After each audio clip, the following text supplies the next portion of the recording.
দর্শক, আপনি কি কখনো ভেবেছেন যে বিশ্বের সবচেয়ে শক্তিধর দেশের প্রেসিডেন্ট যখন টিভিতে দাঁড়িয়ে অন্য দেশের নেতাদের পাগল, নোংরা আবর্জনা বা স্ক্যাম বলে প্রকাশ্য গালিগালাজ শুরু করেন, তখন তার মানে কি দাঁড়ায়? এটা কি তার শক্তির প্রকাশ, নাকি চরম হতাশা আর পরাজয়ের লক্ষণ? আজ আপনাদের আমি এমন একটা খবর জানাবো যা মিডিয়ার তৈরি করা পুরো ন্যারেটিভকে উল্টে দেবে। আপনারা সকাল থেকে দেখছেন কিভাবে আমেরিকা আর ইরানের মধ্যে মিসাইল আর ড্রোনের একটা ভয়াবহ লড়াই চলছে, কিন্তু আজ 8ই জুলাই 2026 ঠিক বিকেল 4টের সময় বিবিসি এমন একটা খবর ব্রেক করেছে যা পুরো বিশ্ব রাজনীতিতে একটা বিশাল বড় ভূমিকম্প তৈরি করেছে। খোদ ডোনাল্ড ট্রাম্প অফিসিয়ালি ঘোষণা করে দিয়েছেন যে ইরানের সাথে আমেরিকার যুদ্ধবিরতি বা সিজ ফায়ার পুরোপুরি শেষ, এন্ড। কিন্তু দর্শক, এর পেছনের আসল রহস্যটা কি? কেন ট্রাম্প হঠাৎ করে মেজাজ হারিয়ে ফেললেন?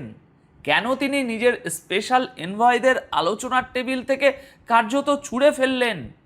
ভিডিও শেষ হতে হতে আমি আপনাদের সেই আসল মাস্টার প্ল্যানটা বুঝিয়ে দেব, যা শুনলে আপনারা বুঝতে পারবেন ট্রাম্প আসলে রাগের মাথায় সিজ ফায়ার বাতিল করে আমেরিকার নিজের পায়েই সবচেয়ে বড় কুড়ুলটা মেরেছেন, এবং ইরান ঠিক এই ভুলের জন্যই গত 20 দিন ধরে তীর্থের কাকের মতো চেয়ে চেয়ে অপেক্ষা করছিল।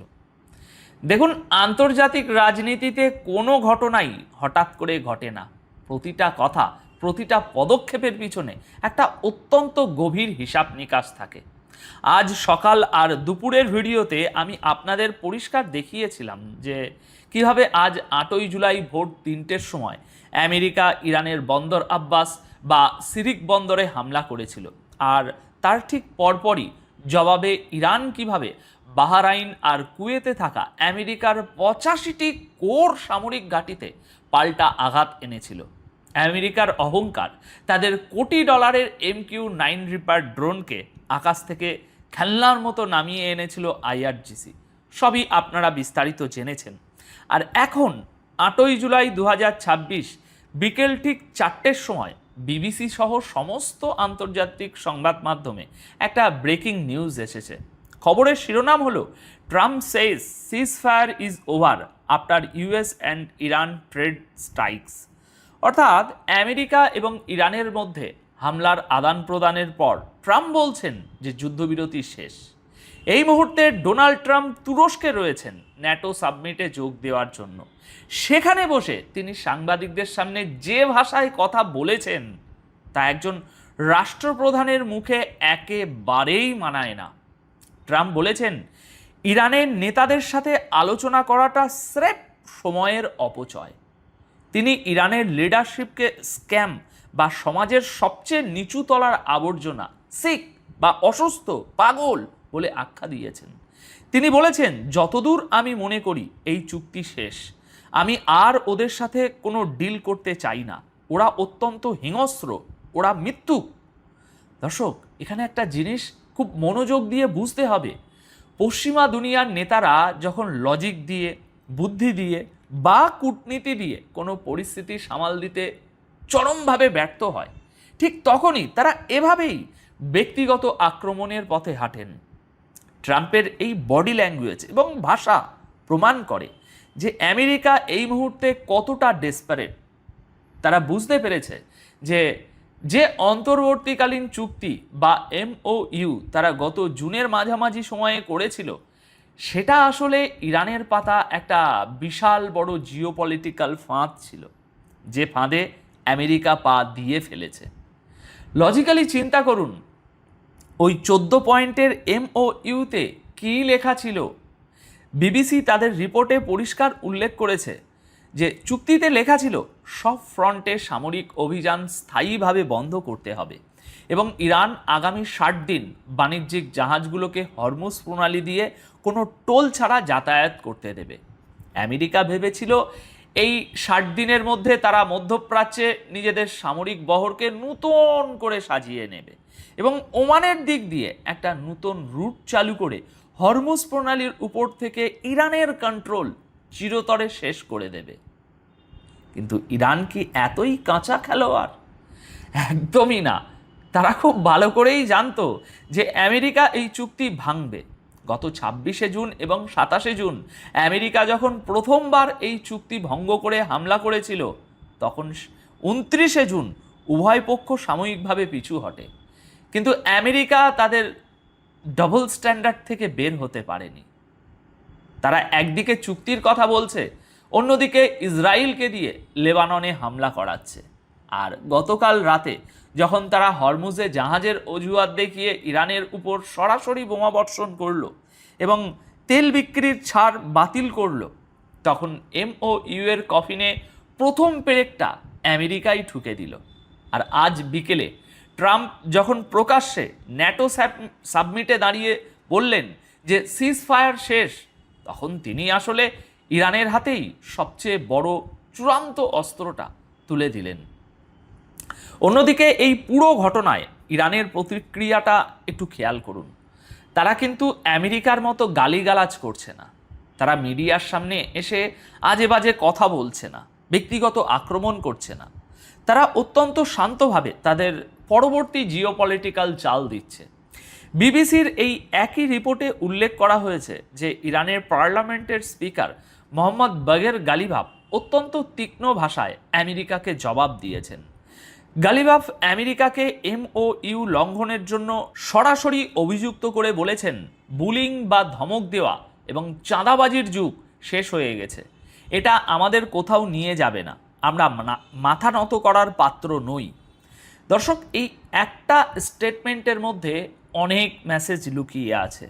গালিভাফ পরিষ্কার করে দিয়েছেন যে আমেরিকা চুক্তি লঙ্ঘন করেছে, তারা ইরানের জলসীমার যে অধিকার সেটা ক্ষুণ্ণ করেছে।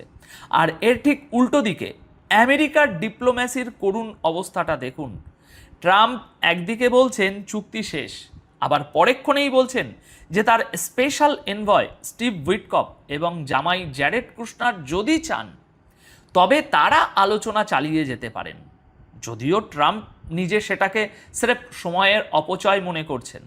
ট্রাম্প সাংবাদিকদের বলেছেন, আমি ওই মিথ্যুকগুলোর পিছনে আর সময় নষ্ট করতে চাই না, তবে আমাদের নেগোশিয়েটাররা চাইলে কথা বলুক, বাট আই ডোন্ট কেয়ার। এর মানে কি দাঁড়ায়? এর মানে হলো খোদ হোয়াইট হাউসের ভিতরেই কোনো কোঅর্ডিনেশন নেই। প্রেসিডেন্ট এক কথা বলছেন আর নেগোশিয়েটরদের অন্য একটা লাইনে ঝুলিয়ে রেখেছেন।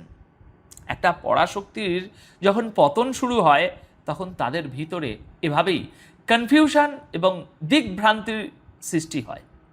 এবার আসুন ন্যাটো এবং বিশ্ব অর্থনীতির কথায়। বিবিসির এই রিপোর্টে বলা হয়েছে যে ন্যাটোর চিফ মার্ক রুটে আমেরিকার এই আগ্রাসনকে জাস্টিফাই করে বলেছেন যে এটা অ্যাবসলিউটলি নেসেসারি ছিল।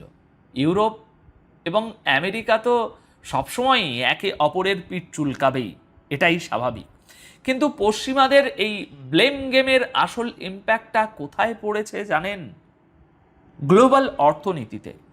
আজ বিকেল 4টেই ট্রাম্পের ঘোষণার পরপরই বিশ্ববাজারে তেলের দাম হু হু করে বাড়তে শুরু করেছে।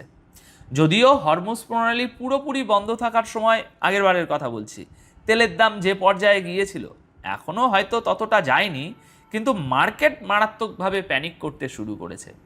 আর ঠিক এটাই তো রাশিয়া, চীন, ব্রিক্স এবং গ্লোবাল সাউথের দেশগুলো চাচ্ছিল। আমেরিকা যত বেশি মধ্যপ্রাচ্যে অস্থিতিশীলতা তৈরি করবে, তেলের দাম তত বাড়বে। আর তেলের দাম বাড়লে ইউরোপ এবং আমেরিকায় মুদ্রাস্ফীতি রকেটের গতিতে আকাশ ছোঁবে। পশ্চিমা অর্থনীতি এমনিতেই গত কয়েক বছর ধরে ধুঁকছে, তার উপর এই নূতন যুদ্ধের দামামা তাদের অর্থনীতিকে খাদের কিনারায় ঠেলে দিচ্ছে। তারা ইরানকে সাহায্য করতে গিয়ে নিজেদের দেশের সাধারণ মানুষের উপরই অর্থনৈতিক বোমাবর্ষণ করছে। আমেরিকা চাইছিল এই জানাজার সময়টাতে ইরানকে শোকহত এবং দুর্বল ভেবে আঘাত করতে, কিন্তু ইরান সারা বিশ্বকে দেখিয়ে দিয়েছে যে তারা শোকের মুহূর্তেও তাদের কোর মিলিটারি স্ট্র্যাটেজি থেকে এক চুলও সরে যায়নি। খামেনির মৃত্যুর পর যে একটা শূন্যতা তৈরি হবে বলে পশ্চিমীরা আশা করছিল বা করেছিল, আইআরজিসি সেটাকে অত্যন্ত দক্ষতার সাথে নিজেদের শক্তি প্রদর্শনের মঞ্চে পরিণত করেছে। আচ্ছা, এবার আসুন সেই সত্যটায়, যে আমি ভিডিও শুরুতে আপনাদের কথা দিয়েছিলাম। ট্রাম্প রাগের মাথায় সিজফায়ার শেষ বলে ঘোষণা করে আসলে কি ক্ষতিটা করলেন? কেন আমি বললাম যে তিনি নিজের পায়ে কুড়ুল মেরেছেন? আসল ব্যাপারটা হলো, ইরান গত ২০ দিন ধরে ঠিক এই কথাটার জন্যই অপেক্ষা করছিল যে আমেরিকা নিজ মুখে চুক্তি বাতিলের ঘোষণা দিক। এমওইউ এর ওই ১৪ পয়েন্টের শর্ত অনুযায়ী ইরান আগামী ৬০ দিন বিনা ভাড়ায় আন্তর্জাতিক বাণিজ্যিক জাহাজ চলতে দিতে আইনত বাধ্য ছিল হরমুজে। কিন্তু আজ ৮ই জুলাই বিকেল ৪টের সময় ট্রাম্প যখন অফিসিয়ালি বিশ্বের সামনে বললেন চুক্তি ওভার, তখন আন্তর্জাতিক আইনের সমস্ত বাধ্যবাধকতা থেকে ইরান এখন পুরোপুরি মুক্ত হয়ে গেল। দর্শক, এটাই হলো ইরানের আসল মাস্টার স্ট্রোক। এখন ইরান বুক ফুলিয়ে অত্যন্ত লিগ্যাল উপায়ে হরমুজ প্রণালীতে ট্রানজিট ফিট বসাবে। আর চমকে দেওয়ার মতো তথ্য হলো, এই টোল তারা কোনোভাবেই আমেরিকান ডলারে নেবে না, তারা এটা নেবে তাদের লোকাল কারেন্সি বা ব্রিক্সের তৈরি করা নতুন কোনো অর্থনৈতিক ফ্রেমওয়ার্কে। অর্থাৎ ট্রাম্প ভেবেছিলেন তিনি চুক্তি বাতিল করে ইরানকে ভয় দেখাবেন, কিন্তু বাস্তবে তিনি ইরানের হাতে হরমুজ প্রণালীকে চিরতরে বন্ধ করে দেওয়া বা পুরোপুরি নিজেদের মতো করে নিয়ন্ত্রণ করার একটা বৈধ লাইসেন্স তুলে দিলেন। আমেরিকা এখন চাইলেও আর আন্তর্জাতিক আদালতে গিয়ে বা রাষ্ট্রসংঘে গিয়ে বলতে পারবে না যে ইরান চুক্তি ভেঙেছে, কারণ চুক্তির মৃত্যু ঘোষণা স্বয়ং আমেরিকার প্রেসিডেন্ট করেছেন। এই একটা বোকামির কারণে আমেরিকার পেট্রো ডলার যে হেজিমনি, সেটা এখন ইতিহাসের সবচেয়ে বড় হুমকির মুখে পড়ে গেল। ইরান এখন হরমুজ প্রণালীকে শুধু একটা জলপথ নয়, বরং আমেরিকার অর্থনীতিকে ধ্বংস করার একটা গ্লোবাল চোক পয়েন্টে পরিণত করবে। দর্শক, আজকের এই ঘটনা প্রবাহ আমাদের চোখে আঙুল দিয়ে দেখিয়ে দেয় যে জিওপলিটিক্যাল দাবার বোর্ডে আবেগ বা রাগের কোনো জায়গা নেই। আমেরিকা তাদের ইগো, দম্ভ আর পেশি শক্তির অহংকারে এমন একটা পাতা ফাঁদে পা দিয়েছে যেখান থেকে অক্ষত অবস্থায় বের হওয়ার কোনো এক্সিট রুট তাদের জানা নেই। এখন আপনাদের কাছে আমার একটা অত্যন্ত লজিক্যাল প্রশ্ন রইল, আপনাদের কি মনে হয় ট্রাম্পের এই সিজফায়ার বাতিলের ঘোষণার পর ইরান কি আগামী কয়েকদিনের মধ্যেই হরমুজ প্রণালীতে অফিসিয়ালি টোল ট্যাক্স বসিয়ে পশ্চিমাদের সাপ্লাই চেনকে স্তব্ধ করে দেবে? আর যদি সত্যি ইরান সেটা করে, তবে আমেরিকার সামনে কি এই অপমান মেনে নেওয়া ছাড়া কোনো রাস্তা খোলা থাকবে? আপনাদের মতামত অবশ্যই নিচে কমেন্ট করে জানাবেন। আজ তাহলে এ পর্যন্তই, দেখা হবে খুব শীঘ্রই নতুন কোনো এক্সক্লুসিভ আপডেটের সাথে। তত সময় সবাই খুব ভালো থাকবেন, সুস্থ থাকবেন। ধন্যবাদ।